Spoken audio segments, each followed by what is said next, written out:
माननीय अध्यक्ष जी, मैं स्पष्ट करना चाहता हूं, संसद ये देश का चर्चा का सबसे बड़ा पंचायत है और हम भाजपा वाले, एनडीए वाले चर्चा से कभी नहीं भागते। कोई भी मुद्दा हो, संसद के नियमों के अनुसार चर्चा के लिए हम तैयार रहते हैं। हमने 2 दिन तक विपक्ष के चर्चा करी कि इसको बाद में किया जाए, 2 सत्र बाद में किया जाए, मगर नहीं माने। हमने हाँ भर दी। मेरा दायित्व है मान्यवर कि हमने क्यों ना बोली थी। ना बोलने के 2 कारण थे। एक कारण था कि चर्चा गहन पुनः निरीक्षण के नाम पर वो मांगते थे, एसआईआर के नाम पर मांगते थे। मान्यवर, मेरा बहुत स्पष्ट मत है कि एसआईआर पर इस सदन पे चर्चा नहीं हो सकती है, क्योंकि गहन पुनः निरीक्षण की जिम्मेदारी भारत के चुनाव आयोग की है। भारत का चुनाव आयोग और चुनाव आयुक्त ये सरकार के तहत काम नहीं करते। अगर जब चर्चा होती है और कुछ सवाल खड़े किए जाएंगे तो इसका जवाब कौन देगा? मान्यवर, जब उन्होंने कहा कि हम चुनाव सुधार पर चर्चा करने के लिए तैयार है, हम तुरंत मान गए और आज चुनाव सुधार पर ही चर्चा हुई। मान्यवर, लगभग 63 प्लीज मान्य दादा बीमार हो, मैं समझ रहा हूं, मगर बीमार ज्यादा हो तो घर पे रहा करो, यहां सदन का माहौल मत बिगाड़िए। मान्यवर, 63 सदस्यों ने प्लीज ऐसे माहौल ठीक रहना चाहिए। व्यक्तिगत बात है मेरी और दादा के बीच में, माहौल ठीक रहना चाहिए।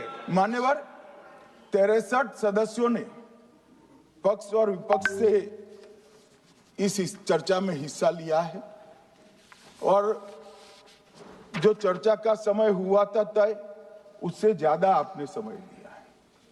इसलिए भी मैं आपका धन्यवाद व्यक्त करना चाहता हूं। मान्यवर, चर्चा तय हुई थी चुनाव सुधारों के लिए, मगर ज्यादातर विपक्ष के सदस्यों ने एसआईआर पर ही चर्चा करी। अब चर्चा इन्होंने जिस तरह से शुरू करी है, जवाब तो मुझे देना पड़ेगा मान्यवर, और मैं मानता हूं उनको सुनना भी चाहिए। मान्यवर, इस एसआईआर पर, गहन पुनर्निरीक्षण पर एक तरफा 4 महीने से झूठ फैलाया और देश की जनता को गुमराह करने का प्रयास किया। और मेरा आग्रह है सदन के पक्ष और विपक्ष के सभी सदस्यों, मैंने एसआईआर की प्रक्रिया का, इससे जुड़े हुए संवैधानिक अनुबंधों का और भूतकाल में जो एसआईआर हुए वो सभी का गहन अभ्यास किया है। मैं आज आपके माध्यम से इस सदन को और सदन के माध्यम से पूरे देश की जनता को जो झूठ विशेषकर कांग्रेस पार्टी द्वारा फैलाया गया है, वो झूठ का मेरे तर्कों के हिसाब से जवाब देना चाहता हूं। आप बेटे ज्ञान मत दीजिए। मान्यवर, ये देश के संविधान में, मान्यवर, ये देश के संविधान से, संविधान के अनुच्छेदों से चुनाव आयोग की रचना हुई। एक प्रकार से चुनाव आयोग एक संवैधानिक संस्था है। संविधान के अंदर चुनाव आयोग का गठन, उसकी शक्तियां, चुनावी प्रक्रिया, मतदाता की परिभाषा और मतदाता सूची को तैयार करने और उसके सुधारने के लिए की शक्तियां, इसके बारे में स्पष्ट प्रावधान किए गए। और मान्यवर, बड़ी विनम्रता से मैं बताना चाहता हूं के प्रावधान जब किए गए तब हमारी पार्टी बनी ही नहीं थी। हमारी पार्टी के अलावे जो लोग हैं, इन लोगों ने संविधान सभा में चर्चा कर कर संविधान को बनाया था।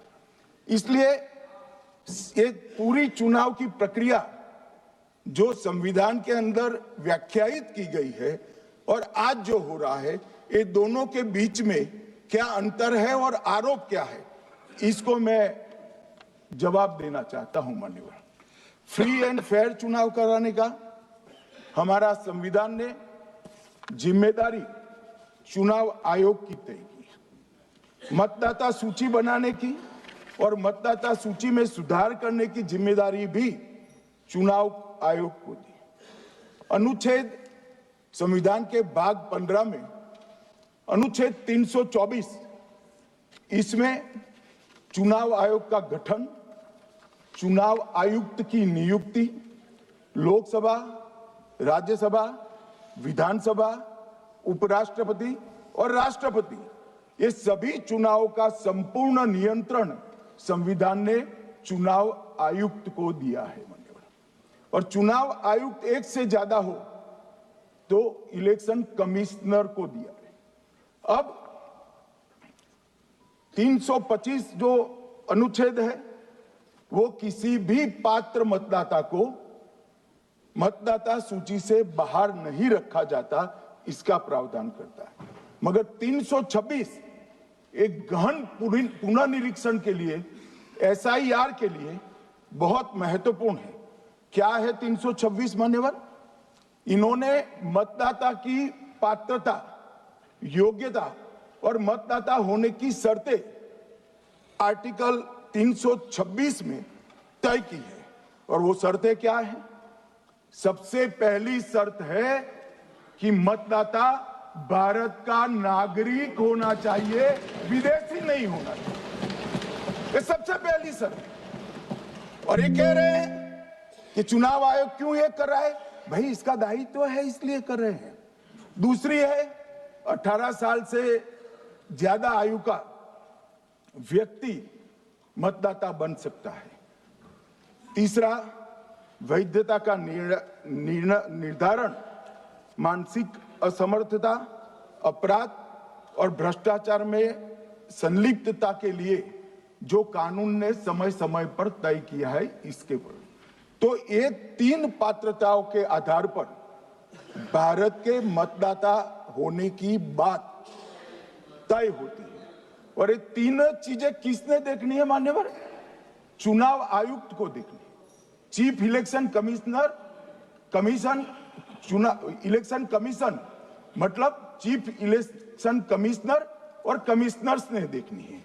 और 327 में मतदाता सूची, सीमांकन, चुनाव संचालन और उसके लिए कानून बनाने की सिफारिश संसद को करने की सत्ता चुनाव आयोग को दी है। कल हमारे सदस्य मनीष तिवारी कहते थे गहन पुनर्निरीक्षण का इनको अधिकार ही नहीं है। आर्टिकल 327 पूर्ण अधिकार देता है कि मतदाता सूची इस व्याख्या के आधार पर बनाने का अधिकार चुनाव आयोग को है। मान्यवर, अब एसआईआर पर ही सवाल उठा दिए। मान्यवर, इन्होंने कहा कि एसआईआर आज क्यों हो रहा है। मैं इनको थोड़ा इतिहास और मान्यवर, एक नई फैशन हो गई है, इतिहास बताते हैं तो नाराज हो जाते हैं कि आप इतिहास मत बताइए। अरे भला, कोई भी प्रक्रिया, कोई भी देश, कोई भी समाज इतिहास को छोड़कर कैसे आगे बढ़ सकता है? इतिहास कोई भी समाज का महत्वपूर्ण अंग है। मान्यवर, हमारे लोकतांत्रिक इतिहास की शुरुआत 1952 से हुई। तो सबसे पहला गहन पुनर्निरीक्षण एसआईआर कब हुआ? 1952 में। एसआईआर की क्या जरूरत है वो कहते हैं, इसलिए मैं कहता हूं। तो उस वक्त प्रधानमंत्री कौन थे? जवाहरलाल नेहरू। किस पार्टी से थे? कांग्रेस पार्टी से। दूसरा कब हुआ? 1957 में। फिर जवाहरलाल नेहरू प्रधानमंत्री थे, कांग्रेस पार्टी से थे। तीसरा हुआ 61 में, उसमें भी जवाहरलाल नेहरू प्रधानमंत्री थे और कांग्रेस पार्टी थे।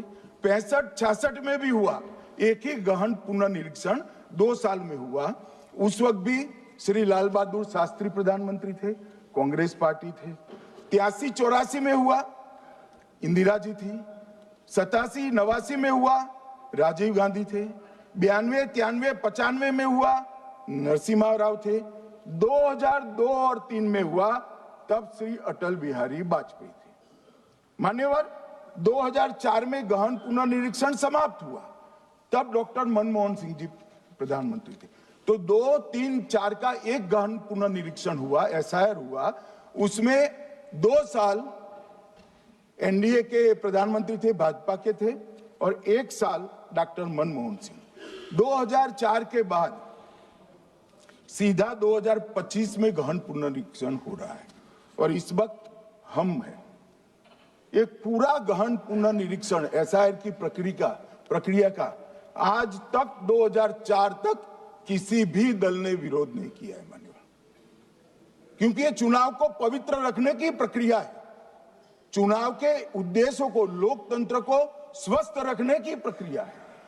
अगर लोकतंत्र में चुनाव जिसके आधार पर होते हैं वो मतदाता सूची ही प्रदूषित है, तो चुनाव कैसे साफ और सुथरे हो सकते हैं? मानिए, समय समय पर मतदाता सूची का गहन पुनर्निरीक्षण जरूरी है।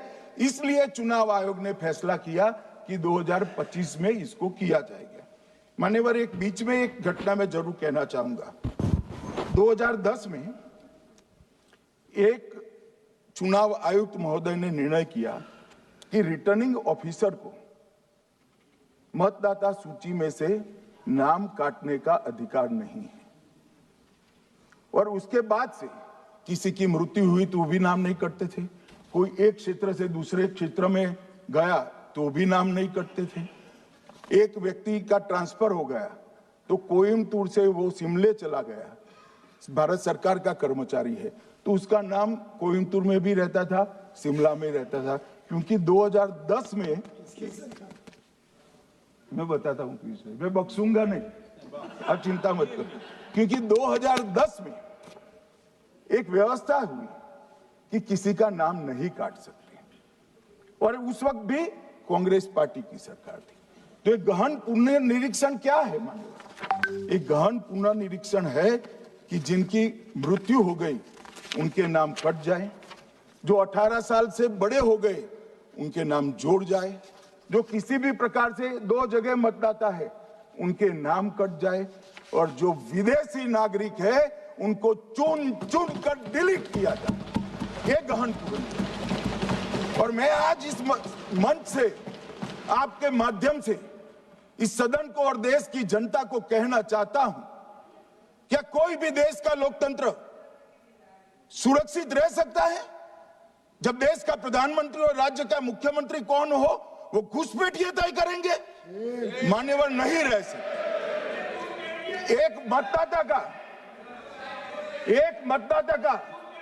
एक से ज्यादा जगह पर वोट होना चाहिए। मान्यवर, एक से ज्यादा जगह पर वोट होना चाहिए। जो लोगों का मृत्यु हो चुका है, मान्यवर, जिन लोगों का मृत्यु हो चुका है उनका वोट मतदाता सूची में होना चाहिए। मान्यवर, ये एसआईआर और कुछ नहीं है, मतदाता सूची का शुद्धिकरण है। मैं मानता हूं इससे कुछ दलों के राजनीतिक स्वार्थ आहत होते हैं। मुझे उन दलों के प्रति एक प्रकार से अनुकंपा भी है, क्योंकि देश के मतदाता तो वोट देते नहीं हैं। ये थोड़े विदेशी दे देते थे, वो भी चले जाएंगे। मगर मान्यवर, क्या हमने भारत के नाते निर्णय करना पड़ेगा कि इस देश की संसद को चुनने के लिए, राज्य की विधानसभा को चुनने के लिए विदेशी को वोट देने का अधिकार देना है या नहीं देना है? और मेरा मत है, मेरा विनम्र मत है मान्यवर, कि ये नहीं देना चाहिए।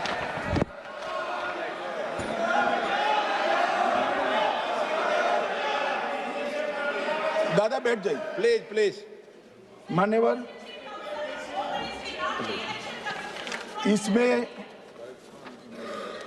इसमें कानूनी स्थिति का प्रश्न नहीं है। अभी सांसद महोदया बोला कि इलेक्शन कमीशन का अधिकार नहीं है। लाल बाबू हुसैन 1995 में एक वाद हुआ मान्यवर, भारत की सर्वोच्च अदालत तक वो वाद पहुंचा।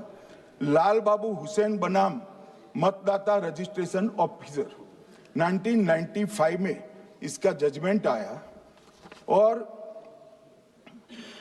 उसमें अदालत ने स्पष्ट कहा, देश की सर्वोच्च अदालत ने कहा, मैं नहीं कह रहा, जहां मतदाता का नाम दर्ज किया जाना है वहां रिटर्निंग ऑफिसर ये सुनिश्चित कर सकता है कि आवेदक भारत का नागरिक है या नहीं है। ये लोग जो कहते हैं इलेक्शन कमीशन कैसे तय करेगा, ये इनकी ड्यूटी है और ये हमारा निर्णय नहीं है, भारत की सर्वोच्च अदालत का निर्णय है और हम सब भारत की सर्वोच्च अदालत के निर्णय से बंधे हुए हैं। किसी को भी अगर वेरीफाई करना है तो लाल बाबू हुसैन बनाम मतदाता रजिस्ट्रेशन ऑफिसर 1995 का जजमेंट निकालकर मान्यवर दे दे। मान्यवर, विपक्ष के नेता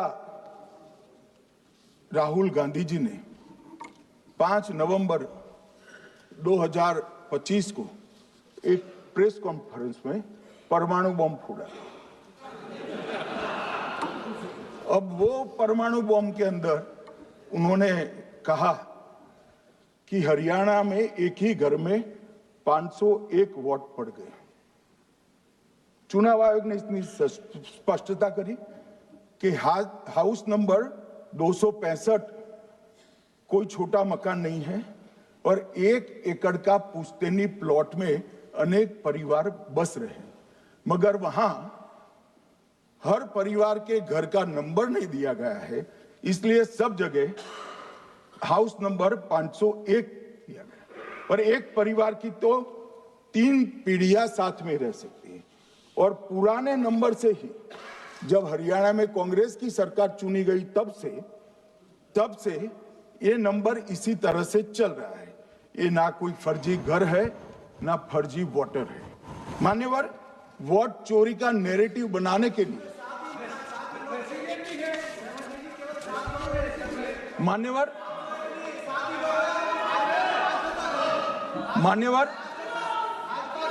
बिहार में भी मेरा भाषण पूरा हो जाने दो। नहीं, आप अभी पूरा भाषण नहीं, कई बार नाम आएगा।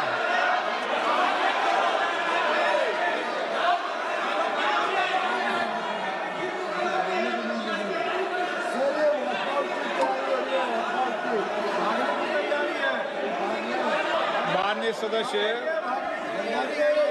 2 मिनट बैठिए, मैं कुछ बोलना चाहता हूं। 2 मिनट बैठिए, मैं एक मिनट।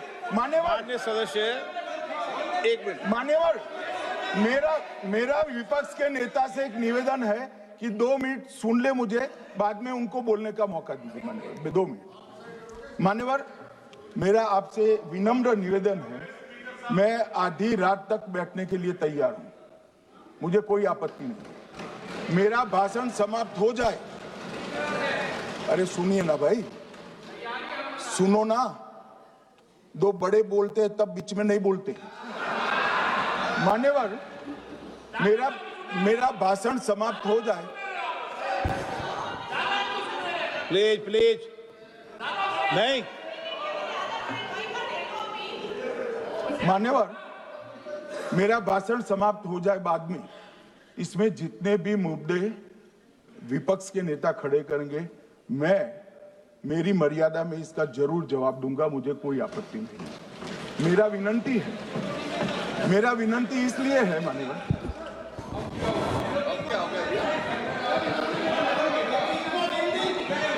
एक मिनट, उनको पूरी बात करने दें। हाँ। मान्यवर, मेरा विनंती भी, मान्यवर,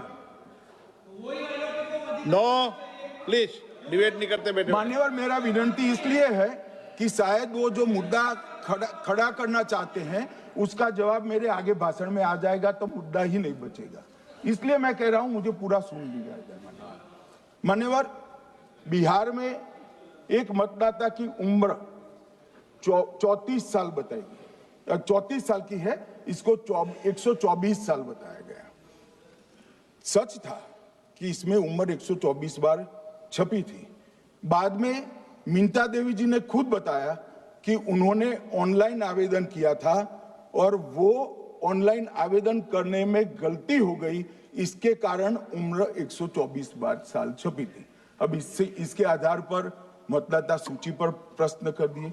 सुबोध कुमार नवादा, प्रेस कॉन्फ्रेंस में कहा गया कि एक राजनीतिक दल के बीएलए है, इनका नाम कभी आया ही नहीं, वो भी सच नहीं निकला। रंजू देवी रोहतास, उनको कहा कि एक कार्यकर्ता, उन्होंने बाद में रंजू देवी जी ने स्टेटमेंट दिया, जबरन बुलाकर उनकी वोटर लिस्ट से नाम काट लिया गया, ऐसा आरोप हुआ। तो रंजू देवी ने यही कहा कि कांग्रेस के कार्यकर्ताओं को कहने पर मैंने गलत जानकारी दी थी।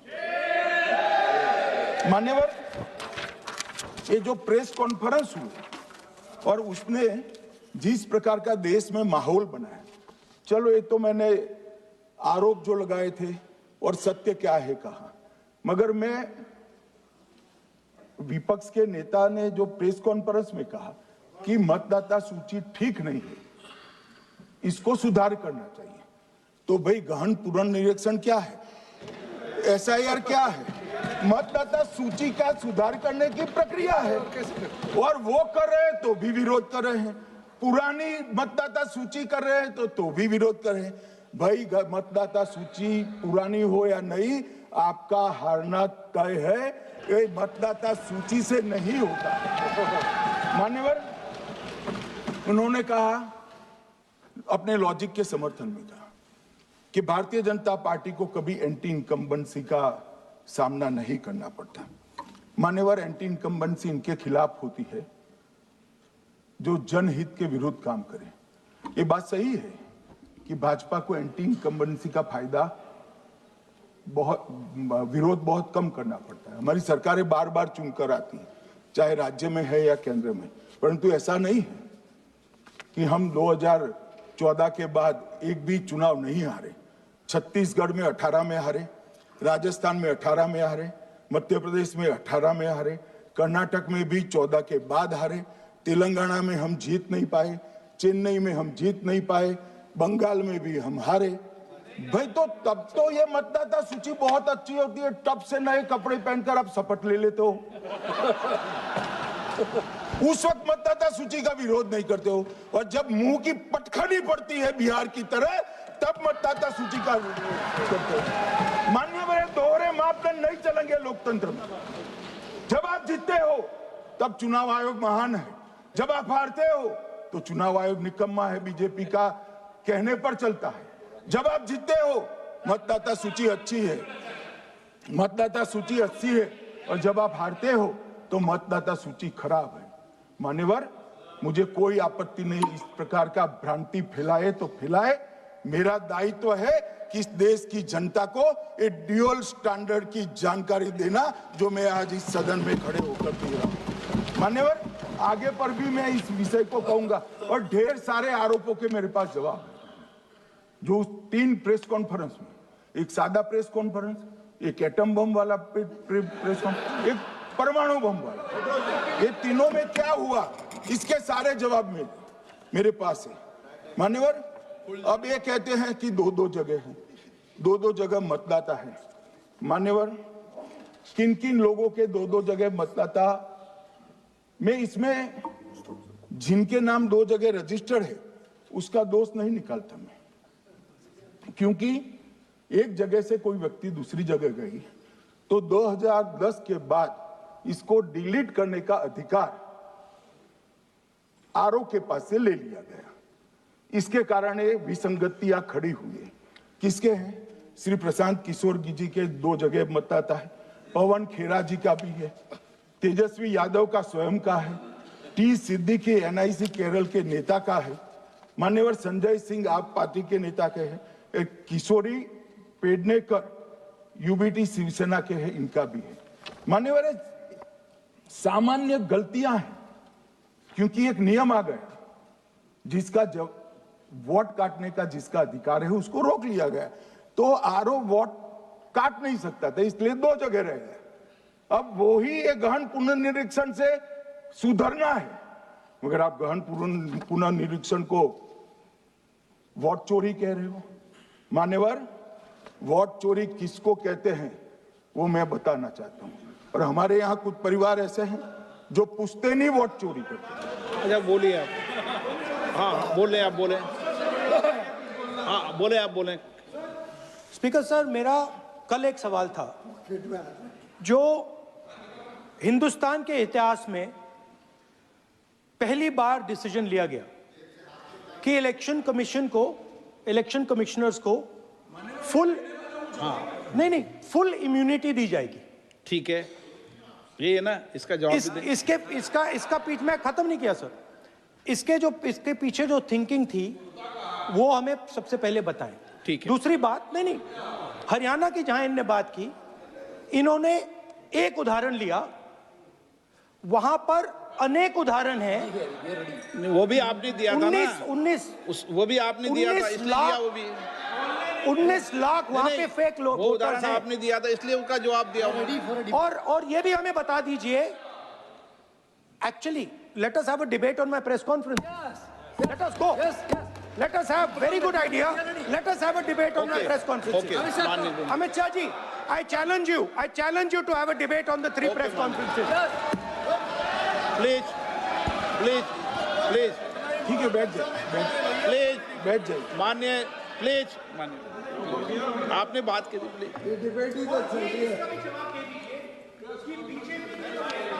उत्तर प्रदेश में और हरियाणा में दोनों चुनाव में वोट कैसे दे रहे हैं? प्लीज ये भी जवाब दे दीजिए।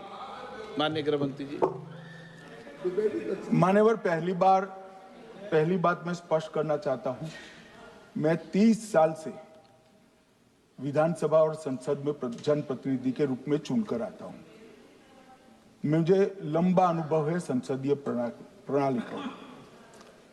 विपक्ष के नेता महोदय कहते हैं कि पहले मेरी बात का आप जवाब दीजिए, मैं सुनना चाहता हूं। आपकी मुनसफी से संसद नहीं चलेगी, मेरे आप बोलने का क्रम मैं तय करूंगा, इस तरह से नहीं चलेगी संसद।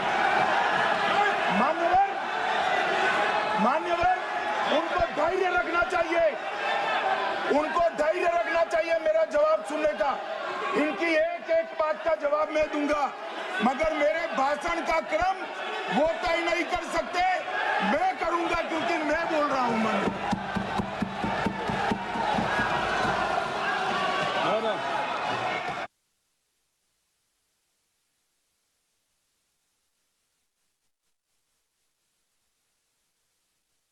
एक मिनट गृह मंत्री जी, एक मिनट गृह मंत्री, क्या गलत बोला उन्होंने यही बोला, आपने जो बात उठाई है मुझे कब बोलना है मैं तय करूंगा, यही बोला ना, उसमें क्यों उत्तेजित हो रहे हो आप? हाँ, आपके 2-2 मिनट में खड़े होने से थोड़ी जवाब देते रहेंगे। नो, माननीय गृह मंत्री, नहीं होगा। मैं आपको फिर मौका दूंगा, आपको। हाँ बोलिए, बोलिए सर। ये बोलिए। आपने अगर अमित शाह जी का रिस्पांस देखा तो ये कंप्लीटली डिफेंसिव रिस्पांस है, ये घबराया हुआ रिस्पांस है, ये डरा हुआ रिस्पांस है। अब सुनिए पूरी बात, प्लीज माननीय, नो, सच्चा रिस्पांस नहीं है। माननीय गृह मंत्री जी, मान्यवर, आपके चेहरे पर बैठो। मान्यवर, आपके चेहरे पर चिंता की लकीरें मैं देख रहा हूं कि मैं क्या बोलूंगा। मैं उनके उकसावे में नहीं आऊंगा, मैं मेरे विषय पर बोलूंगा। मान्यवर, मैंने इतना ही कहा कि मैं मेरे भाषण का क्रम मैं तय करूंगा। मेरे भाषण का पहले क्या बोलना, बाद में क्या बोलना, मैं तय करूंगा। और मैं मानता हूं कि हर एक वक्ता का ये अधिकार है उनका भी है, मेरा भी है। कल वो बोल रहे तो हम ऐसा थोड़ी ना बोले आप झूठ क्यों बोल रहे हो, हम नहीं बोले, नहीं बोल सकते साहब। वो माननीय विपक्ष के नेता है, वो बोल सकते अपना भाषण मान्यवर। और मैंने तो ये भी कहा मेरा पूरा भाषण छूट कर कुछ बच जाता है तो आप पूछिएगा, मैं जवाब दूंगा। मगर अब धैर्य भी चाहिए और सुनना भी चाहिए, दोनों चीजें करनी पड़ती है। मान्यवर, वोट चोरी का कोहराम बचा। मैं वोट चोरी किसको कहते हैं वो बताना चाहता हूं। वोट चोरी के 3 आयाम हैं। एक तो मतदाता नहीं है, मतलब योग्यता नहीं है, और आप वोटर बन जाते हो तो वोट चोरी माना जाएगा। दूसरा, आप गलत प्रकार से चुनाव जीतते हो तो वोट चोरी माना जाएगा। और तीसरा, जनादेश को डिफाई करते हो, मतलब वोट के विपरीत आप कोई पद प्राप्त कर लेते हो तो भी एक प्रकार से वोट चोरी होता है। अरे सुनो ना, क्यों जल्दबाजी करते हो मानिकम, क्यों? अब मैं 3 वोट चोरी की घटनाएं बताना चाहता हूं। सबसे पहली घटना हुई आजादी के बाद देश का प्रधानमंत्री तय करना था। तय कौन करना था? तो उस वक्त के जितने प्रांत थे इसके कांग्रेस के अध्यक्षों ने, उनके एक वोट से तय होना था। अब 28 वोट श्री सरदार पटेल को मिले और 2 वोट जवाहरलाल नेहरू जी को मिले।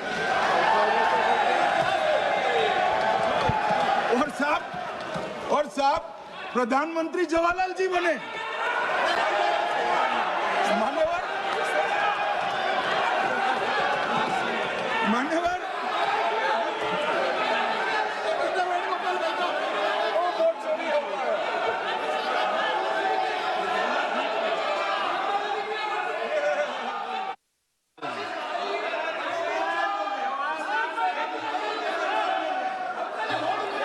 प्लीज माननीय गृह मंत्री जी, माननीय गृह मंत्री जी, प्लीज।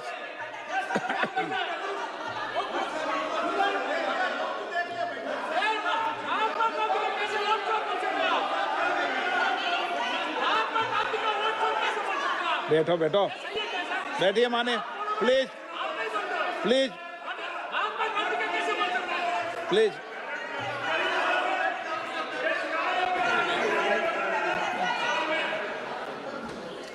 मान्यवर, दूसरी, प्लीज बैठिए बैठिए माननीय सदस्य, प्लीज, हर बार नहीं उठते, बैठिए।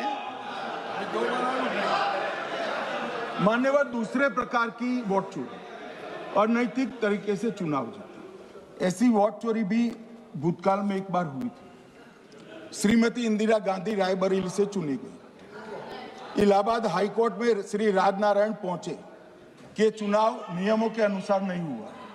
इलाहाबाद हाईकोर्ट ने ये तय कर दिया कि श्रीमती गांधी ने उचित तरीके से चुनाव नहीं जीता है, हम इसको रद्द कर दें। मान्यवर, ये भी वोट चोरी थी, बहुत बड़ी वोट चोरी थी। और उसके बाद में क्या हुआ? उसके बाद में वो वोट चोरी को ढकने के लिए संसद में कानून लाया कि प्रधानमंत्री के खिलाफ कोई केस ही नहीं हो सकता। मैं विपक्ष के नेता को कहना चाहता हूं, इम्यूनिटी की बात आप चुनाव आयोग की पूछ रहे हैं, इसका तो मैं जवाब दूंगा, इम्यूनिटी का। मगर ये इम्यूनिटी जो श्रीमती गांधी ने दी थी, इसके लिए आपका क्या कहना है? और उन्होंने तो स्वयं के लिए ले ली। उनका आरोप है। प्लीज, ऐसे नहीं चलता मान्यवर, आप जब बोले, जब 5-5 मिनट उठेंगे क्या? ये मान्यवर, उनका आरोप है। आप भी बोले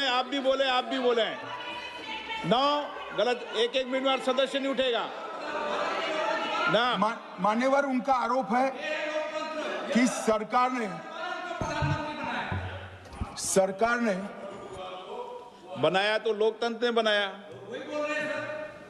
तो जो समय का केस था वो बताया है, आगे का तो बताया। मोदी जी को भी सब लोगों ने प्रधानमंत्री बनाया है भाई, आपकी कृपा से नहीं बने हैं।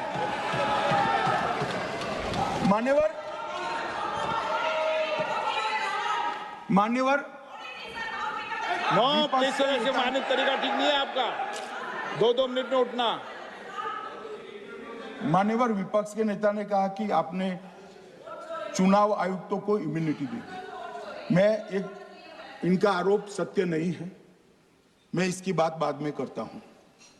परंतु हमने तो चलो मानो चुनाव आयुक्त को इम्यूनिटी दी, श्रीमती गांधी ने तो अपने आप को इम्यूनिटी दी।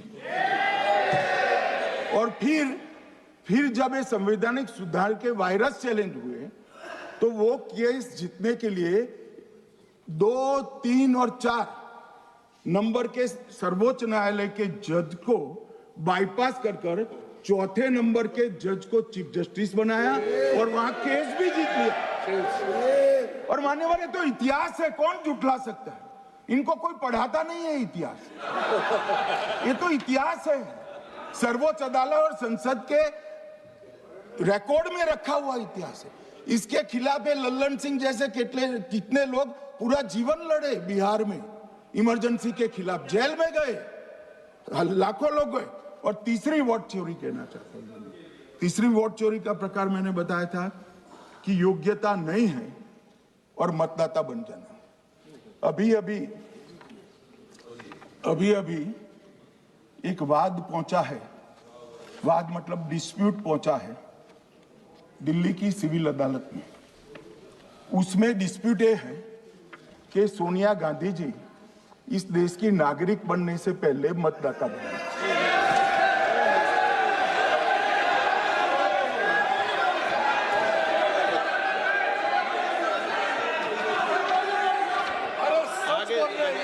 आगे सुनो, बोल क्या रहे, पूरी बात तो सुनो। मान्यवर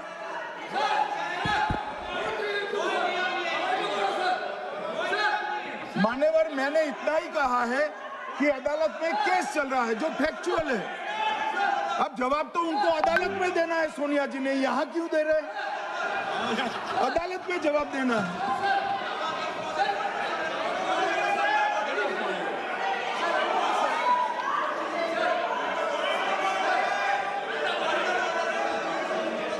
बीच के भाषण में पॉइंट ऑफ ऑर्डर नहीं होता। नहीं है सर, मुझे याद है जो माननीय सदस्य नहीं है, ये 352 ये रहा, 352 टेबल पे रहता है, मुझे वहां याद है 352। Home Minister is speaking about an issue which is pending in the court. Actually, what happened is, Rosabelli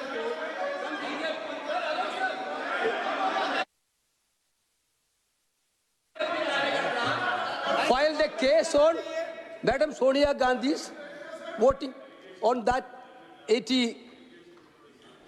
Sir, that Ross Avenue Court dismissed that case without, there is no substance in that case. Okay. After that, the same person given an appeal. Gandhi not even voted in that election. I am challenging Home Minister. Okay. Sonia Gandhi not even voted that election. Can you prove it? Can you prove it? Sir, misleading statement a Home Minister doing. Sir, you are. What is this, sir? एक minute please दादा, एक minute please. No, बैठिए। No मान्य please देखिए मान्य सदस्य, 2 दिन से मैं चर्चा को सुन रहा हूं और 352 आपने भी पढ़ा है, मैंने भी पढ़ा है, ठीक है ना। कई बार इधर से भी उधर से भी इस विषय को कई बार बोला गया है। जब डिबेट चलती है उसके संदर्भ में कई विषयों को बोला जाता है, ठीक है ना।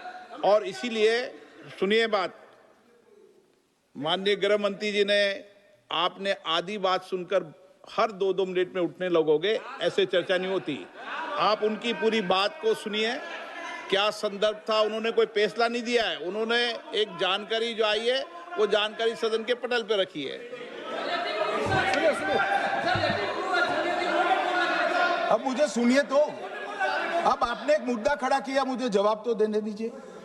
मान्यवर मैंने कुछ ऐसा नहीं कहा, मैंने सिर्फ इतना कहा है कि एक वाद दायर हुआ है दिल्ली की अदालत में, मैंने कोई कंक्लूजन नहीं कहा। मैंने कहा कंक्लूजन का, मैंने कोई कंक्लूजन नहीं कहा। कंक्लूजन तो जब उनका नोटिस का जवाब वो दे देगी तब अदालत देगी, तब फिर से बताऊंगा मैं। मगर अभी तो मैंने सिर्फ इतना कहा है कि वहां एक केस रजिस्टर्ड हुआ है जिसमें श्रीमती गांधी को नोटिस इश्यू किया है। इसमें इतने लाल पीले होने की जरूरत क्या है? मान्यवर, हम सबका साझा दायित्व है। हम भी विपक्ष में बैठे, हम चुनाव जितने जीते हैं इससे ज्यादा हारे हैं। हम लोगों का तो एक प्रकार से पौना जिंदगी ही विपक्ष में ही चला गया, चाहे राज्य हो या केंद्र हो। कई चुनाव हमारे, हमने चुनाव आयुक्त और चुनाव आयोग पर कभी आरोप नहीं लगाए। एक नया पैटर्न खड़ा हुआ, एक नया पैटर्न। मैं पूरा वाक्य नहीं बताना चाहता। श्रीमती ममता बनर्जी ने चुनाव आयोग पर आरोप लगाए, स्टालिन जी ने लगाए, बीडी सतीशन जी ने लगाए, श्री राहुल गांधी ने लगाए, मल्लिकार्जुन खड़गे जी ने लगाए, तेजस्वी यादव जी ने लगाए, अखिलेश यादव जी ने लगाए, वी शिवन कुट्टी ने लगाए, हेमंत सोरेन जी ने लगाए, भगवंत मान जी ने लगाए। अब पहले तो ऐसी परंपरा सिर्फ कांग्रेस पार्टी में थी, मगर संपर्क का दोष कहता होता है साहब, ये सारे इंडिया अलायंस वाले चुनाव आयोग के खिलाफ आते। मान्यवर, चुनाव आयोग एक तटस्थता से चुनाव कराने वाला संस्थान बनाया गया और इसकी मान्यता कोई पॉलिटिकल पार्टी ने नहीं दी।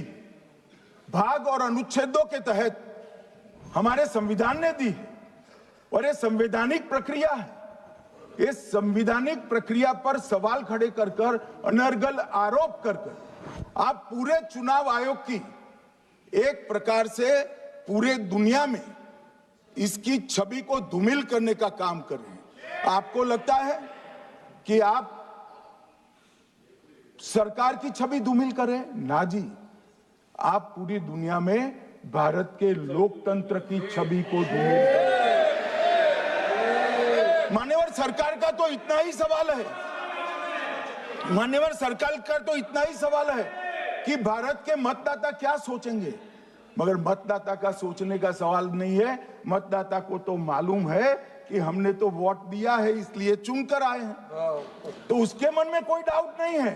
ये वोट चोरी करते रहे, घुसपैठिया बचाओ यात्रा निकाली और बिहार में 2/3 बहुमत से हम जीते।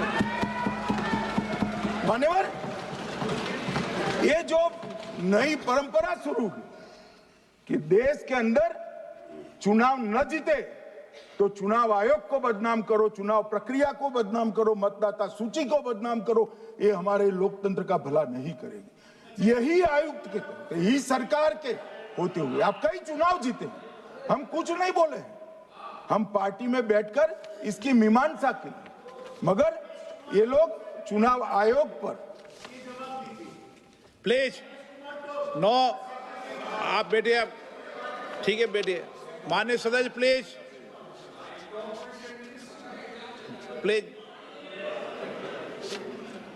मान्यवर, मैं थोड़ी स्पष्टता के लिए आंकड़ा देना चाहता हूं। मई 14 में श्रीमान नरेंद्र मोदी इस देश के प्रधानमंत्री बने, तब से उनको आपत्ति है।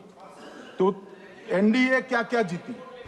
3 लोकसभा चुनाव हम जीते, 41 राज्यों के विधानसभा चुनाव जीते, तो हम 44 विधानसभा टोटल चुनाव जीते हैं 2024 से 25 तक। मगर वो भी 30 चुनाव जीते हैं अलग अलग विधानसभा में, 30 जगह पे। अगर मतदाता सूची करेक्ट है तो क्यों शपथ लिया, क्यों चुनाव लड़ा? आप बताइए देश की जनता को। आप लोग यहां कैसे पहुंचे? श्री राहुल गांधी जहां से चुनकर आए थे, वो वायनाड की मतदाता सूची में भी मेरी पार्टी ने प्रेस कॉन्फ्रेंस कर इसी प्रकार की डिस्क्रिपेंसी को बताया है। इसका जवाब नहीं देते। हमने अमेठी का भी बताया है, इसका जवाब नहीं देते हैं। मान्यवर, एक चुनाव की मतदाता सूची में जो थोड़ी बहुत गलतियां हैं, उसको वो लोग मुद्दा बनाते हैं चुनाव हारने का। चुनाव हारने का कारण है नहीं, मैं अंत में बताऊंगा क्यों हारते हो चुनाव, मैं बताऊंगा मान्यवर अंत। परंतु फिर भी चलो मान ले कि मतदाता सूची ठीक नहीं है, तो गहन पुनर्निरीक्षण का मतलब ही ये है कि मतदाता सूची को सुधारने की प्रक्रिया। अब इसमें आपके बीएलए सहयोग नहीं करते हैं, आप उसका बहिष्कार का ऐलान करते हो, आपकी राज्य सरकारें जहां है वो मदद कम करती हैं, तो कैसे मतदाता सूची का शुद्धिकरण होगा? जो आपकी डिमांड है वो ही चुनाव आयोग कर रहा है। आपकी डिमांड है कि मतदाता सूची ठीक हो, वो चुनाव आयोग कर रहा है। मगर हुआ क्या है मान्यवर मालूम है? इनको अब अगर प्रेस में कोई पत्रकार उनको पसंद ना आए ऐसा सवाल पूछते हैं तो तुम बीजेपी के एजेंट हो ऐसा कहते हैं। मान्यवर सवाल जो भी हो उसको लेना चाहिए।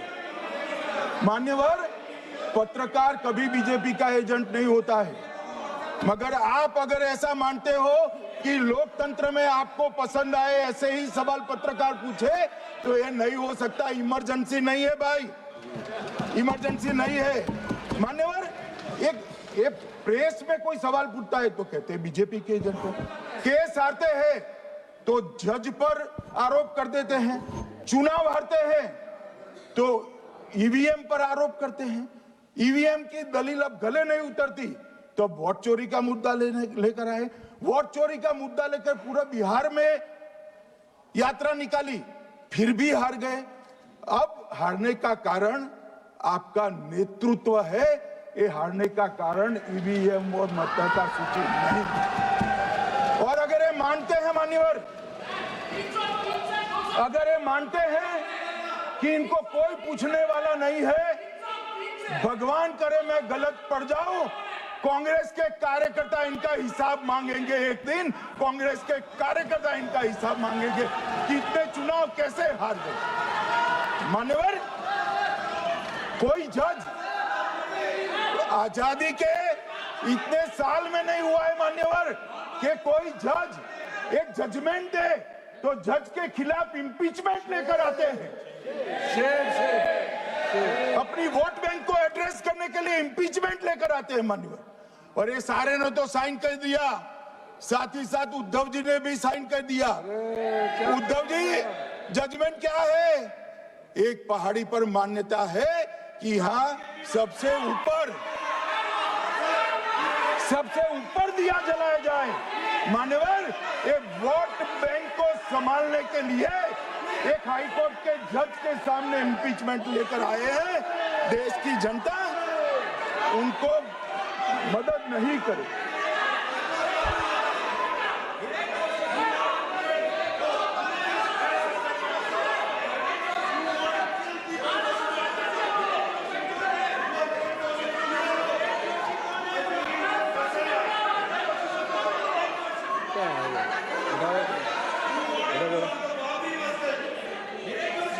प्लीज नो, माननीय गृह मंत्री जी। गौरव जी बैठ जाइए, नया मुद्दा शुरू हो रहा है। प्लीज अरे भैया प्लीज मेरी बात सुनो ना। माननीय गृह मंत्री जी, माननीय गृह मंत्री जी, माननीय गृह मंत्री जी, नया मुद्दा शुरू हो रहा है, फिर से खड़ा होगा होना। आप बैठ जाइए प्लीज। नो नो, ये तरीका नो। मणिकम जी प्लीज बैठिए। नो, ये तरीका ठीक नहीं है। प्लीज बैठे। हर आपको ज्यादा समस्या है क्या हर 2 मिनट में खड़े होने की? हर 2 मिनट में खड़े होने की समस्या है क्या आप लोगों को? बैठिए, ऐसे नहीं चलेगा। मान्यवर 2014 के बाद अरे दादा ये भी बैठ गए, अब बैठ जाओ। मान्यवर 2014 के बाद हारने की परंपरा शुरू हुई। हारने की परंपरा शुरू होने के बाद हाँ जीते ही है, मगर हारने की भी परंपरा हुई है। मान्यवर हारने की परंपरा शुरू करने के बाद इन्होंने सबसे पहले ईवीएम को निशाना बनाया। आज मैं आपके माध्यम से सदन को और सदन के माध्यम से देश की जनता को बताना चाहता हूं, ईवीएम कौन लेकर आया इस देश में? मान्यवर कौन लेकर आया? 15 मार्च 1989 को जब राजीव गांधी इस देश के प्रधानमंत्री थे, तब ईवीएम लाने का कानूनी बदलाव किया गया था। अब राजीव गांधी के ईवीएम के कानून का भी विरोध कर रहे हैं मान्यवर। इसके बाद में, अरे सुनो ना क्या प्रक्रिया हुई। इसके बाद में ईवीएम के खिलाफ किसी ने याचिका करी। इस देश की सर्वोच्च न्यायालय के 5 जजों ने बैठकर ईवीएम के कानूनी बदलाव को 2002 में उचित ठहराया। मानो राजीव गांधी को भी नहीं मानते, सर्वोच्च अदालत को भी नहीं मानते हैं। फिर 98 में मध्य प्रदेश, राजस्थान और दिल्ली, इसमें सिर्फ 16 विधानसभाओं में इसका ट्रायल लिया गया। कितना केयरफुल है ये भी बताता हूं। हुडा बैठो, ये भी कितना केयरफुली चुनाव आयोग आगे बढ़ा है। मध्य प्रदेश, राजस्थान और दिल्ली, ये राज्यों की सिर्फ 16 विधानसभा में इसका ट्रायल लिया गया। हर प्रकार से चेक कर ईवीएम का उपयोग सबसे पहली बार पूरे देश में 2004 में हुआ। 2004 का महत्व है माननीय, सबसे पहले 2004 में हुआ। पूरे लोकसभा चुनाव हमारे समय में ईवीएम का उपयोग हुआ। लाए राजीव गांधी, वहां से लेकर 2004 तक। और 2004 के चुनाव में कौन जीता भाई? वो जीत गए। उस वक्त ईवीएम की चर्चा बंद। 2009 का चुनाव हुआ, पूरा ईवीएम से हुआ, ये जीत गए। चुप्पी साध ली। 2014 में सब हम जीते तो कौ चालू कर दी। वो सरकार में थे मान्यवर, ये क्या है? जब कानून आप लाए, मशीन आपने इंट्रोड्यूस किया, चुनाव आप पहला जीते मशीन से, दूसरा चुनाव जीते, मौत से 10 साल राज किया और हार गए तो फिर रोते हैं। मान्यवर, देश की जनता मानती है इसको। और दूसरी बात, जब चुनाव आयोग को भी लगा कि सच्चे झूठे आरोप होते हैं, तो इस पर रिसर्च की एक प्रक्रिया हुई। मानिएगा 5 साल रिसर्च के बाद वीवीपीएटी की इंट्रोडक्शन हुआ। ये वीवीपीएटी क्या है? मैं जब वोट दबाता हूं तो समझ गए दादा, धन्यवाद मान्यवर। मैं जब वोट दबाता हूं तो मैंने कमल के निशान पर वोट दबाया, तो पास में एक पर्ची निकलती है कि आपका वोट कमल के निशान पर रजिस्टर हो गया है। फिर भी आरोप हुए कि पर्ची वाले ये 2 अलग होते हैं। तो चुनाव आयोग ने निर्णय किया कि 5% ईवीएम और वीवीपैट के परिणाम कंपेयर होंगे। तो मशीन खुला, इसमें 396 वोट मिले। तो वीवीपैट में कितने वोट मिले, तो 396 है या नहीं है, ये 5% मशीनों में मिलता है। मान्यवर, मैं आंकड़े लेकर आया हूं चुनाव आयोग को पूछकर आज कि कितने वीवीपैट और मशीन का मिलान नहीं हुआ। आज तक 16,000 मशीन और वीवीपैट का मिलान हुआ है, एक भी वोट का बदलाव नहीं। और ये जब मतगणना होती है तब उनके पोलिंग एजेंट बैठते हैं मान्यवर, परिणाम पर वो साइन करते हैं, दोनों प्रकार के, मशीन के और वीवीपीएटी के परिणाम पर भी साइन करते हैं मान्यवर। और ये इस पर आरोप लगा रहे हैं मान्यवर। अब ये कह रहे हैं कि उस वक्त वाईफाई नहीं थी। सबसे पहली बात, 2004 में वाईफाई आ चुकी थी, मगर फिर भी चलो मान लो, आरोप लगाते गए।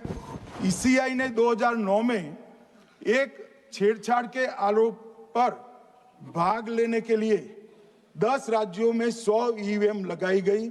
सब लोगों ने प्रयास किया, 2009 में कोई छेड़छाड़ नहीं कर पाया। फिर भी आरोप लगाए तो 2017 में इलेक्शन कमीशन ने जून 2017 में 3 दिन तक ईवीएम इलेक्शन कमीशन की ऑफिस में रखे कि कोई भी पार्टी आकर, कोई भी टेक्नोक्रेट आकर, कोई भी साइंटिस्ट आकर ईवीएम को हैक कर बता दे। ये तो गए ही नहीं, ये नहीं गए। मान्यवर, ये सिर्फ प्रेस में आरोप करते, ना अदालत में जाते हैं, ना चुनाव आयोग के पर जाते। मान्यवर, मगर एक्सपर्ट भी नहीं गए। आप कोई एक्सपर्ट भेज देते भैया, एक्सपर्ट भी नहीं भेजा। और मान्यवर, 2017 में फिर चुनाव आयोग इस निर्णय पर पहुंचा कि आने वाले सब चुनाव ईवीएम से होते। अब चुनाव आयोग ने तो निर्णय कर दिया, मगर मैं भी साहब थोड़ा ज्यादा सोचता हूं। तो मैंने सोचा साला ये चुनाव आयोग कहता है कुछ नहीं हो रहा है, कुछ नहीं हो रहा है, तो ये लोग आरोप क्यों लगा रहे?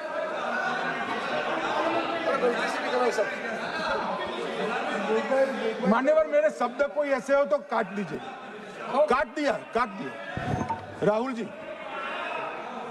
मान्यवर, मैंने सोचा कि भाई कुछ गलती नहीं है, मान्यवर कोई गलती नहीं है, तो ये लोग विरोध क्यों कर रहे? फिर मुझे याद आया कि मान्यवर, जब इनके जमाने में चुनाव होते थे, बिहार और यूपी में सरकारें बनाती होती थी, पूरे के पूरे वोट के बक्से हाईजैक कर लिए जाते। ईवीएम आने से ये बंद हो गया, ईवीएम आने से बंद हो गया। और मान्यवर, चुनाव की चोरी बंद हुई है, इसलिए पेट में दर्द हो रहा है। ईवीएम का दोष नहीं है, चुनाव जीतने का तरीका जनादेश नहीं था, करप्ट प्रैक्टिसेस थी, इसके कारण चुनाव जीतते थे।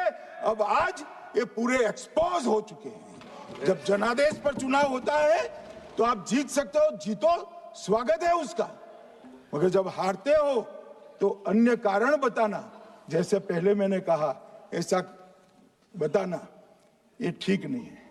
मान्यवर, कल मैंने लीडर ऑपोजिशन का भाषण स्वयं यहां बैठकर सुना है। पूरा भाषण उनका धागों में उलझ गया, थ्रेड्स में उलझ गया। मान्यवर, ये कहते हैं पीएम का शेड्यूल देखकर चुनाव आयोग चुनाव तय करता है। मेरा सभी सांसद महोदय से करबद्ध निवेदन है कि चुनाव होने के पहले के 1 महीने पीएम का शेड्यूल, और पीएम को लगभग 24 और 16 कितना होता है, 40 महीना हो गया। इसमें से किसी भी 1 महीने का शेड्यूल दिखाओ। पीएम की गति ही इतनी है, कोई भी महीना उठाओगे तो इतने ही प्रवास करते हैं। मानवर, इसको चुनाव का कोई लेन देन नहीं है। हमारे प्रधानमंत्री जनसंपर्क में आजादी के बाद सबसे ज्यादा प्रवास करने वाला प्रधानमंत्री, और मैं जानता हूं साहब, मैं जानता हूं नरेंद्र मोदी जी को 2001 से मैं बता सकता हूं, एक भी दिन की छुट्टी नहीं, एक भी वैकेशन नहीं, लगातार जनता का काम करना। मैंने कभी नहीं देखा उनको वैकेशन में। कई बार इनका अनुकरण करने का प्रयास करते हैं तो बीपी बढ़ जाता है इतना, ये फिर रुक जाएंगे प्लीज। मान्यवर, ये पूरी चर्चा चुनाव सुधार पर थी। मैंने आज ये भी जांच करा,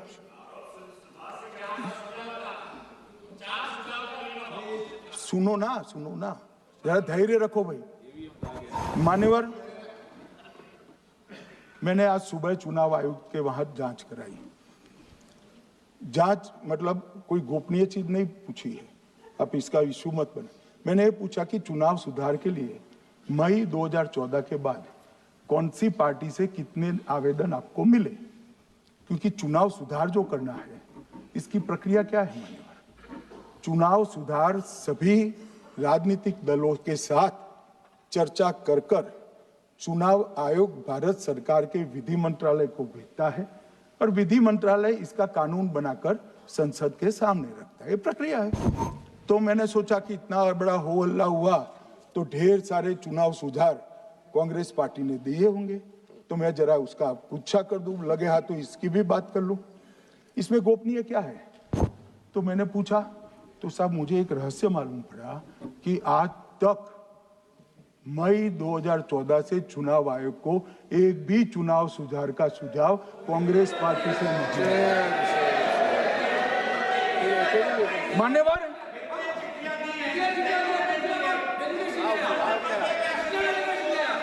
बैठे बैठे मैं बताता हूं मान्यवर। मैं जवाब पूछोगे क्या?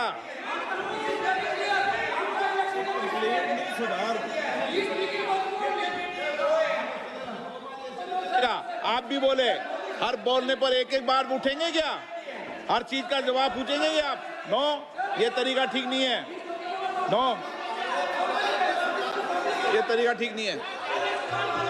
नो, नो माननीय सदस्य, प्लीज बैठिए, बैठिए, बैठिए, बैठिए, बैठिए, बैठिए, बैठिए, बैठिए, अच्छी परंपरा रखें। ओके,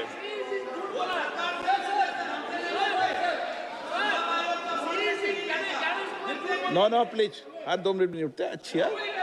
नो, ऐसी नो, प्लीज बैठिए आप, प्लीज बैठिए, प्लीज बैठिए, प्लीज बैठिए, सुनिए प्लीज, प्लीज बैठिए।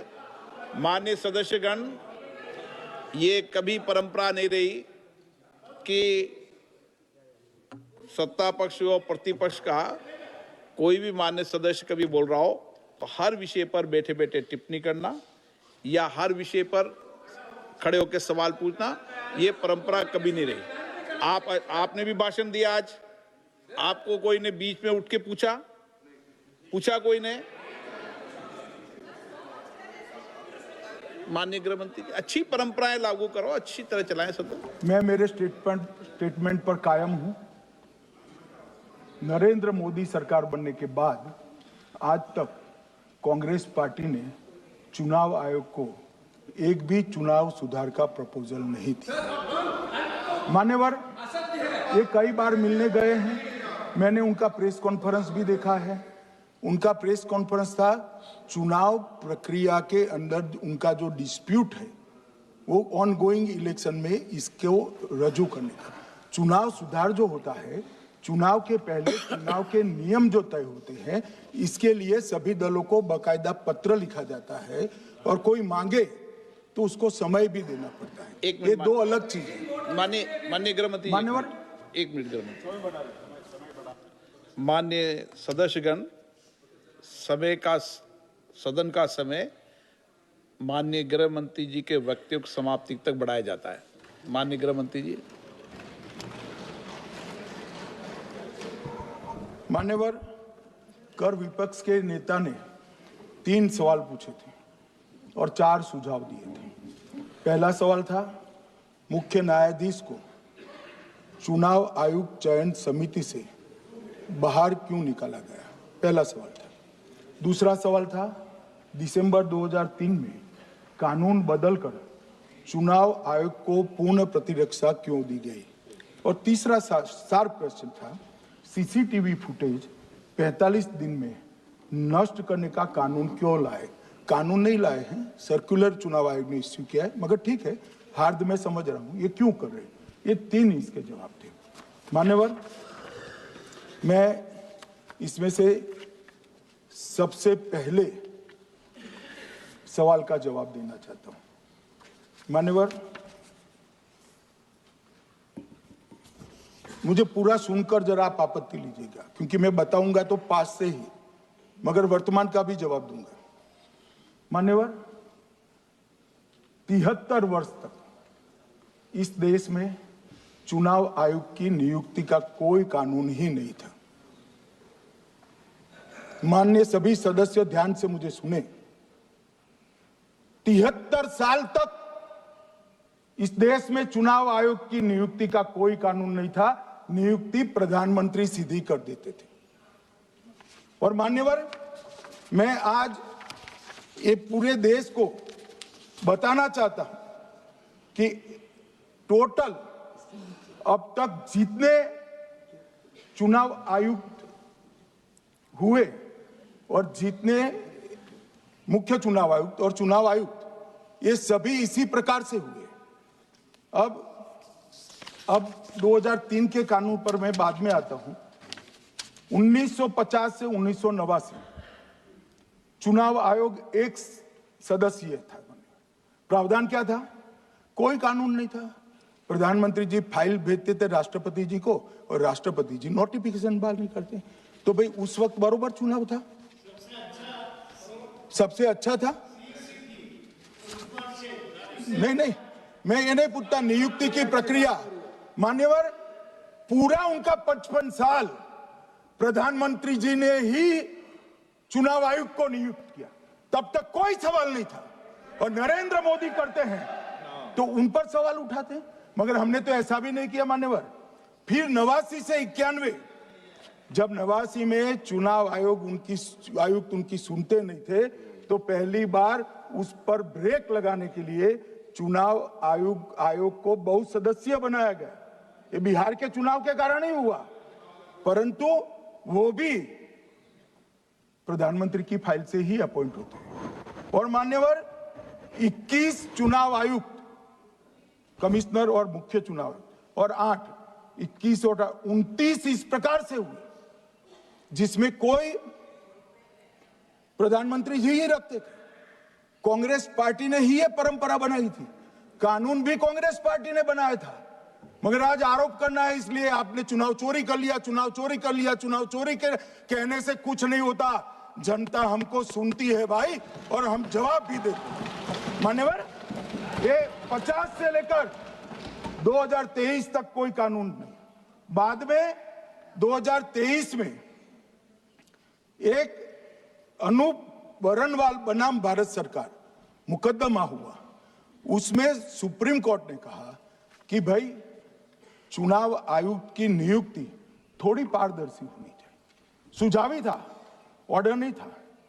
हमारे सॉलिसिटर जनरल ने वहां कंसेंट दी, तो उन्होंने कहा कि भाई हमें कानून बनाने में थोड़ी देर लगेगी और हमें इस पर कंसल्टेशन भी करना पड़ेगा, चुनाव आयोग से भी करना पड़ेगा। तो उन्होंने कहा ठीक है, अगर आप सहमत हैं, मैं जजमेंट और आर्गुमेंट पढ़कर अगर आप सहमत हैं तो जब तक कानून नहीं बनता, चीफ जस्टिस ऑफ इंडिया की अध्यक्षता में एक कमेटी बने और प्रधानमंत्री और विपक्ष के नेता इसके मेंबर। हमें कोई आपत्ति नहीं थी, हमने हाँ बोला सर। और विपक्ष के नेता भी थे, प्रधानमंत्री थे और सीजे। 2023 में कानून बन गया। कानून क्या बना? विपक्ष के नेता, प्रधानमंत्री तय करेंगे, वो एक मंत्री और स्वयं प्रधानमंत्री, ये 3 लोग बैठकर चर्चा कर मेरिट्स में चुनाव आयुक्त और मुख्य चुनाव आयुक्त की नियुक्ति करेंगे। मान्यवर, हमारे टाइम में तो और पारदर्शी, ये कह रहे हैं हमारा तो 33% ही हिस्सा है। भाई 33% तो है ना, हमारा तो हिस्सा ही नहीं था। और मान्यवर, मैं रिकॉर्ड से बताता हूं, 2012 में सीयूसी की नियुक्ति होनी थी। अडवाणी जी ने सुझाव दिया लिखकर कि एक प्रणाली बना जाए, नहीं बनाया और बीएस संपत जी को सीधा चुनाव आयुक्त बना दिया। उसके बाद में भी एक व्यक्ति कैसे है इसकी चर्चा है। नवीन चावला, जिसको आपातकाल की भूमिका पर शाह आयोग ने कहा था ये निष्पक्ष नहीं है, उनको मुख्य चुनाव आयुक्त बना दिया। जबकि मुख्य चुनाव आयुक्त गोपाल स्वामी ने इनके खिलाफ पक्षपात के सबूत भी भेजे, खारिज कर दिया। मान्यवर, सुने नहीं। हमारे समय में ऐसा कभी नहीं हुआ है। हमारे समय पर विरोध होता है, मगर पक्षपात के सबूत किसने नहीं दिए हैं। और भाई, जहां तक 66% और 33% का सवाल है, आप कह रहे हो कि वहां 2 लोग होते हैं और आप 1 होते हैं, ये तो हम तय नहीं करते हैं। 140 करोड़ की जनता तय करती है कौन 66 होगा और कौन 33। यहां कौन बैठेगा वो तो 140 करोड़ लोग तय करते हैं।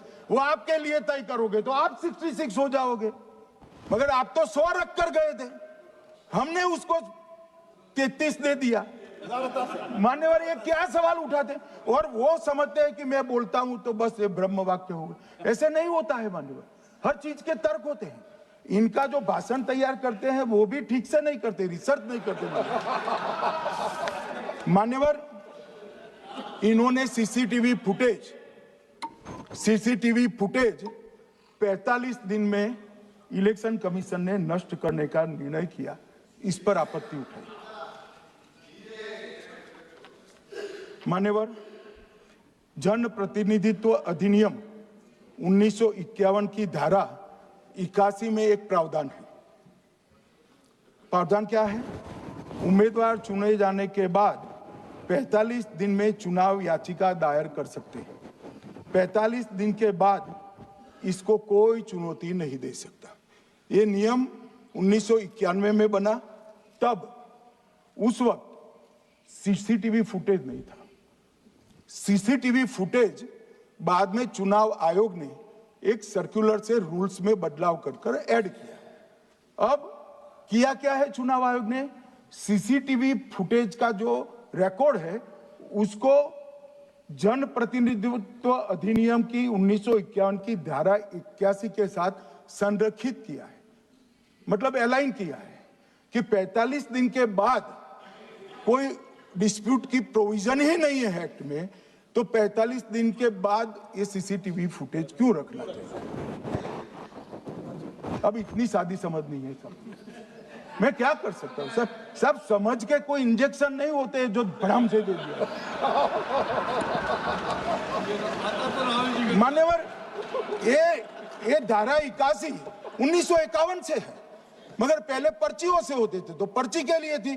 अब सीसीटीवी फुटेज का कैमरा आ गया तो सीसीटीवी फुटेज ऐड कर दिया। मान्यवर, उन्होंने कहा, और इस वक्त जब सीसीटीवी फुटेज जब प्रक्रिया में ऐड किया, तब स्पष्ट चुनाव आयोग ने कहा था कि सीसीटीवी रिकॉर्डिंग संवैधानिक दस्तावेज नहीं है, ये आंतरिक प्रबंधन है। किस चीज का आंतरिक प्रबंधन? कि चुनाव सीज होने के बाद कोई पुनः मतदान की अर्जी करता है कि भाई ये मतदान मथक में चुनाव ठीक नहीं हुआ, तो चुनाव आयोग जो निर्णय करता है वो सीसीटीवी फुटेज के आधार पर करता है। पहले मौखिक करता था, टेक्नोलॉजी आई, सीसीटीवी फुटेज स्वीकार कर लिया। अब ये आंतरिक प्रबंधन के लिए है मान्यवर। फिर भी चुनाव आयोग का जो निर्णय मैं बताता हूं, उन्होंने कहा सामान्य जनता को एक्सेस होना चाहिए। रूल्स बनाया गया है, सामान्य व्यक्ति सीसीटीवी फुटेज उच्च न्यायालय में जाकर 45 दिन के अंदर ऑर्डर करा सकता है। अब ये कहेंगे 45 दिन में जजमेंट नहीं आएगा, मगर उच्च न्यायालय इतना ऑर्डर कर सकता है कि ये सीसीटीवी फुटेज आप डिस्ट्रॉय मत करना। मान्यवर, राजनीतिक दलों को एक्सेस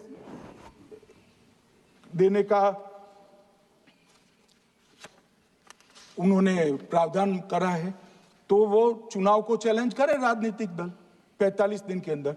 ऑटोमेटिक जो चुनाव चैलेंज होता है मान्यवर, उसका सीसीटीवी फुटेज नियमों से हम चुनाव आयोग रिजर्व कर देता है। मान्यवर, ये प्रक्रिया कुछ पढ़ते नहीं। इसके बाद पॉलिटिकल एजेंटों को एक्सेस होनी चाहिए। पॉलिटिकल एजेंट भी मान्यवर हाईकोर्ट से इसको प्राप्त कर सकता है। अब करते कुछ नहीं, एक भी ना हाईकोर्ट में अर्जी करी ना चुनाव आयोग में करी, और सीसीटीवी फुटेज का बहाना लेकर बोलने लगे। अब इतने लाखों बूथों का सीसीटीवी फुटेज हर नागरिक मांगने लगा कोई कारण के बगैर, तो किस प्रकार से चुनाव आयोग दे सकता है? किस प्रकार से दे सकता है? यहां हुआ क्या है, सब प्राप्त करना चाहते हैं वो प्रेस कॉन्फ्रेंस करना। उनको लगता है कि मेरी प्रेस कॉन्फ्रेंस ये संवैधानिक प्रावधान के तहत होती है। ऐसा नहीं होता है। वे प्रेस कॉन्फ्रेंस जो करते हो जिन मुद्दों का, इसकी लीक कर अर्जी दे दो, टपक से मिल जाएगी सारी दिख, मगर अर्जी नहीं करते, कोर्ट में नहीं जाते हैं, चुनाव आयोग में नहीं जाते हैं, और चुनाव चोरी हो गया, चुनाव चोरी हो गया, चुनाव चोरी हो गया करते। मान्यवर, ऐसे नहीं चलेगा। इस देश को, लोकतंत्र को आप धूमिल नहीं कर सकते, और सबने सीखना चाहिए, और भाषण ढंग से तैयार करने का भी सीखना चाहिए। मान्यवर,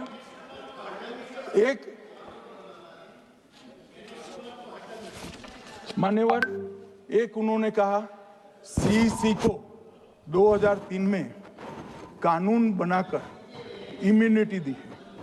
मान्यवर, representation of the people act 1950 में ही ईसीआई के अधिकारियों को जो इम्यूनिटी प्राप्त है उससे जरा भी बढ़ोतरी नहीं करी। हमने सिर्फ रिप्रेजेंटेशन ऑफ 1951 के एक्ट को पुनरावृत्ति की है। मान्यवर, आरपीए एक्ट की धारा 32 और आरपीए एक्ट 51 के सुधार की धारा 146C कहती है कि चुनाव आयोग के कोई भी अधिकारी जिसमें इलेक्शन कमिश्नर आ जाते हैं, इस पर कोई मुकदमा चुनाव प्रक्रिया के लिए नहीं चल सकता। ये प्रावधान है मान्यवर, और वो प्रावधान को 23 के कानून में इसको भी हमने संरेखित किया है मान्यवर। इतने सारे वकीलों को राज्यसभा दे रखी है, भगवान जाने क्या करते हैं सर, अपने नेता को ब्रीफ भी नहीं करते। मान्यवर, ये वाक्य आप निकाल सकते हैं, ये वाक्य निकाल सकते हैं। मान्यवर,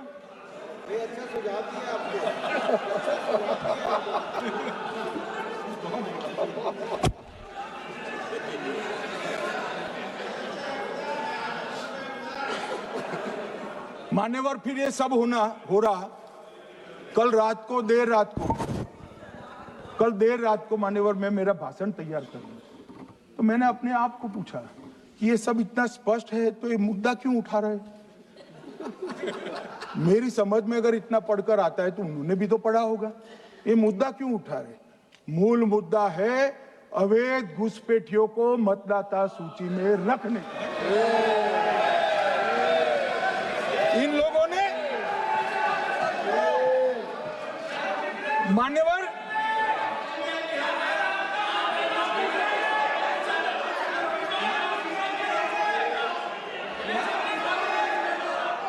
माननीय सदस्य, आपका भाषण भी सबने शांति से पूर्ण सुना है। आप भी सुनने की सामर्थ्य रखो। नहीं, आप सुनने की सामर्थ्य रखो। नो, प्लीज बैठिए, सुनो, पूरा भाषण सुनो। आप जब बोलते हैं तो इधर भी सुनते हैं, आप भी इधर भी बोलते हैं, इधर सुने। गृह मंत्री इलेक्शन रिफॉर्म के लिए बात हुआ था सर।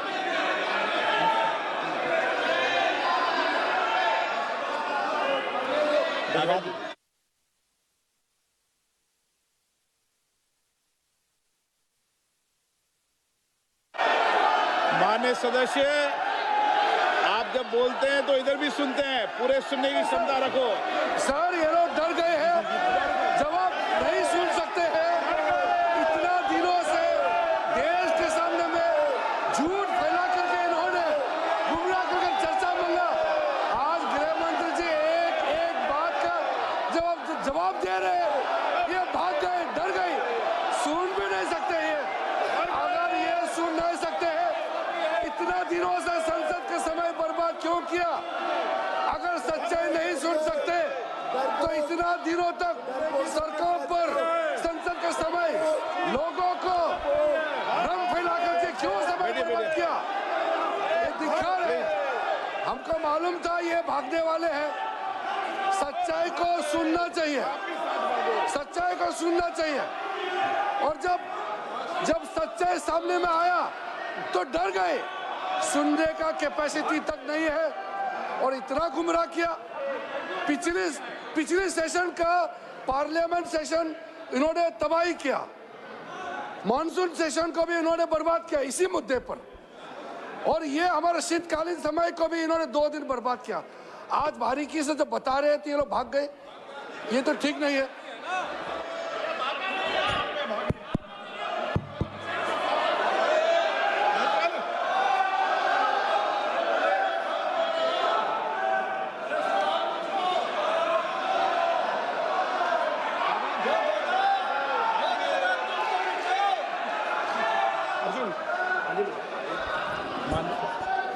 मान्यवर, ये 200 बार भी बहसकार करेंगे, एक भी अवैध घुसपैठियों को इस देश में हम वोट नहीं देंगे।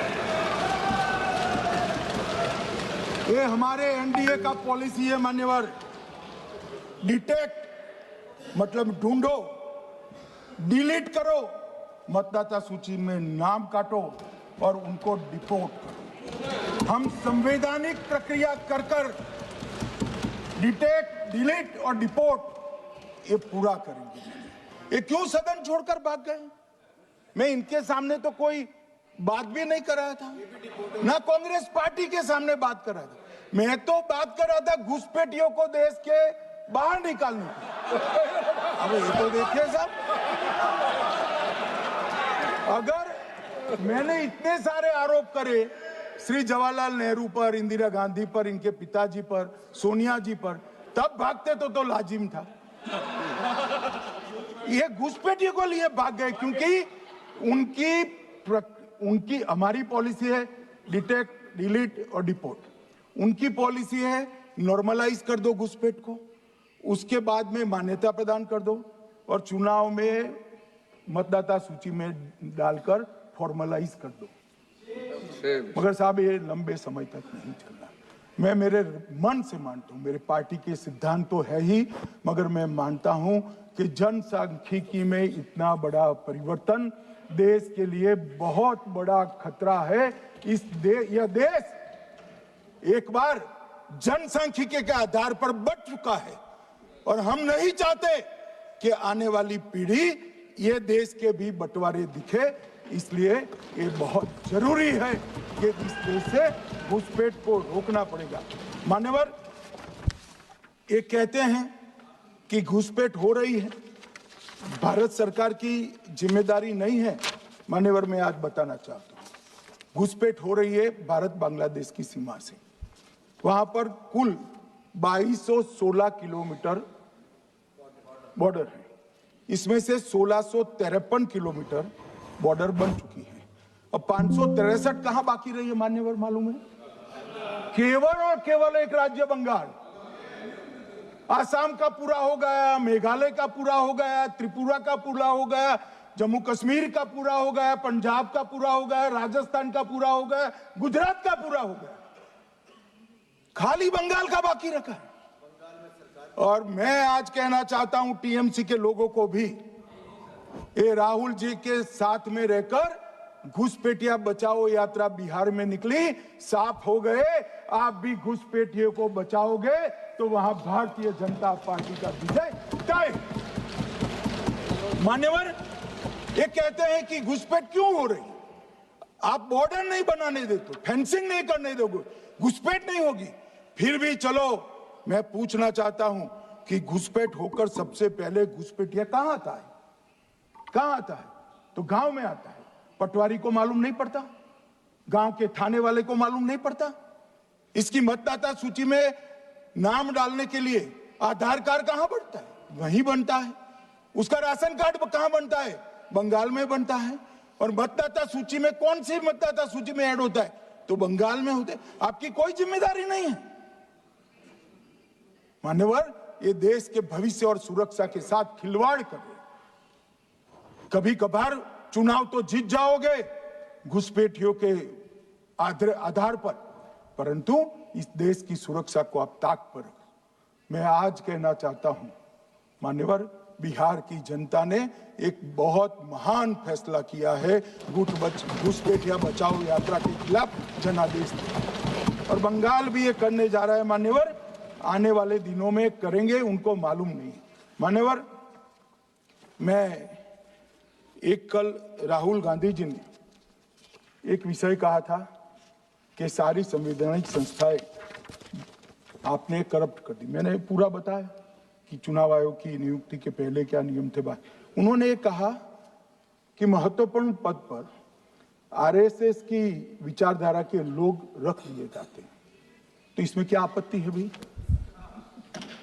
क्या इस देश में कोई कानून बना है कि आरएसएस की विचारधारा वाले हैं उनको कोई महत्वपूर्ण? अरे इस देश का प्रधानमंत्री आरएसएस की विचारधारा वाला है।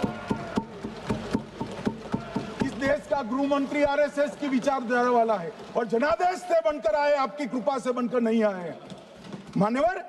मगर उन्होंने क्या किया था वो मैं फिर बताना चाहता हूं। 1969 में इस देश का राष्ट्रपति का चुनाव हुआ। 1969 में इंदिरा जी अपनी पार्टी के अंदर ही संघर्ष करती थी। पार्लियामेंट्री बोर्ड ने राष्ट्रपति के चुनाव के प्रतिनिधि के रूप में कांग्रेस पार्टी का अधिकृत उम्मीदवार बनाया श्री संजीव रेड्डी को, और इंदिरा जी ने प्रधानमंत्री रहते हुए अपने पार्टी के मैंडेट को ही डिफाई कर कहा कि राष्ट्रपति का चुनाव में वोटिंग अंतर आत्मा की आवाज से करनी चाहिए, और उन्होंने श्री वीवी गिरी को प्रत्याशी बनाया मान्यवर। और फिर हुआ क्या, अल्पमत में थी वो, संजीव रेड्डी जी के वोट ज्यादा थे। जीतने के लिए उन्होंने कम्युनिस्टों से समाधान किया और इस देश की सारे संस्थान पर, शिक्षा संस्थान पर, महत्वपूर्ण संवैधानिक पद पर कम्युनिस्टों को बिठाने का काम ये इंदिरा गांधी जी ने, और वहीं से इस देश के विमर्श को बदलने का काम किया है, वहीं से किया है। वामपंथी विचारधारा इस देश के प्रकृति को, इस देश के स्वभाव को, इस देश की जनता को स्वीकार्य नहीं है, और इसीलिए वामपंथी लुप्त हो गए मान्यवर। उन्होंने इस देश के युवा धन को वामपंथी विचारधारा पर डाइवर्ट करने का काम किया है, जो 2014 से फिर से नरेंद्र मोदी जी ने इसको एक अच्छी तरीके से, लोकतांत्रिक तरीके से परिष्कृत करने का काम कर रहे हैं मान्यवर। और ये कह रहे हैं कि आरएसएस के विचारधारा वालों को रखते हैं। कोई ऐसा कानून नहीं है मान्यवर कि आरएसएस की विचारधारा वाला व्यक्ति कोई, आरएसएस की विचारधारा क्या है? देश के लिए मरना ही आरएसएस की विचारधारा है। देश को समृद्धि के परम शिखर पर ले जाना ही आरएसएस की विचारधारा है। देश की संस्कृति का झंडा बुलंद करना ही आरएसएस की विचारधारा। ये क्या समझाते हैं? हम ऐसे मान लेंगे? हम नहीं डरते साहब किसी से, हम नहीं डरते। मैं मेरी ही बात करता हूं। मैं तो 10 साल का था और नारे लगाता था, आसाम की गलियां सुनी है, इंदिरा गांधी खूनी है। हम तो वहां से लड़ते लड़ते आए हैं, हम नहीं डरते मान्यवर। और मान्यवर, इन्होंने कहा कि वोट चोरी से जीतते हैं, वोट चोरी से नहीं जीते हैं। आपने सर्जिकल स्ट्राइक का विरोध किया, इसलिए हम जीते। आपने एयर स्ट्राइक का विरोध किया, इसलिए जीते हैं। आपने 370 हटाने का विरोध किया, इसलिए जीते हैं। आपने राम मंदिर बनाने का विरोध किया, इसलिए जीते हैं। आपने घुसपैठियों को हटाने का विरोध किया, इसलिए जीते हैं। आपने सीएए का विरोध किया, इसलिए हम जीते हैं। आपने ट्रिपल तलाक हटाने का विरोध किया, इसलिए जीते हैं। और आप 1 नेशन 1 इलेक्शन का विरोध कर रहे हो, इसलिए हम फिर से जीते हैं। माननीय 60 करोड़ गरीबों के घर में इस देश के प्रधानमंत्री जी ने घर पहुंचाया, गैस पहुंचाया, पानी पहुंचाया, शौचालय पहुंचाया, 5 किलो अनाज मुफ्त पहुंचाया और 5 लाख तक की दवाइयां मुफ्त कर दिए। क्या समझते हैं कि वोट चोरी कर कर जीते हैं? इस देश के इंफ्रास्ट्रक्चर को 40 साल देख लीजिए और हमारे 11 साल देख लीजिए, इंफ्रास्ट्रक्चर को 3 गुना बढ़ाने का काम हमारे प्रधानमंत्री नरेंद्र मोदी, और इसलिए जनता हमें जिताती है। और मैं तो अभी भी कहना चाहता हूं, चले गए हैं मान्यवर, मैं अभी भी कहना चाहता हूं, यार कांग्रेस पार्टी तुझे टिकट तो देती नहीं है मान्यवर, मैं अभी भी कहना चाहता हूं, एसआईआर का विरोध करोगे तो बिहार की जगह बंगाल और तमिलनाडु में भी साफ। मान्यवर, इस 140 करोड़ की जनता का जनादेश ईश्वर का आदेश होता है। हमारे यहाँ तो कहते हैं ना कि जनता ही जनार्दन होती है, तो जनता का फैसला श्री कृष्ण का फैसला होता है, जनार्दन का फैसला। और वो जनता के फैसले को ये लोग वोट चोरी इस तरह की भाषा का प्रयोग करते हैं। जनता देख रही है, जनता आंख मूंद कर नहीं बैठी। मान्यवर, मैं तो धन्यवाद करना चाहूंगा हमारे पार्लियामेंट्री अफेयर्स मिनिस्टर का कि इन्होंने तो एक अलग रास्ता कर एसआईआर पर चर्चा कर ली। वरना इनका झूठ एक तरफा जनता में जा रहा था। आज आपने भी मुझे इतना विपुल मात्रा में समय दिया, जरूरत पड़ी वहां प्रोटेक्शन भी दिया, मुझे संरक्षण दिया, इसलिए मैं आपका भी धन्यवाद करना चाहता हूं। और अंत में फिर से एक बार श्री राहुल गांधी के भाषण लिखने वालों को कहना चाहता हूं कि तथ्य ढंग से ढूंढ कर लिखे, इनकी यहाँ पर तकलीफ होती है। सभा की कार्रवाई कल गुरुवार दिनांक 11 दिसंबर 2025 को प्राप्त 11 बजे तक के लिए स्थगित की जाती है।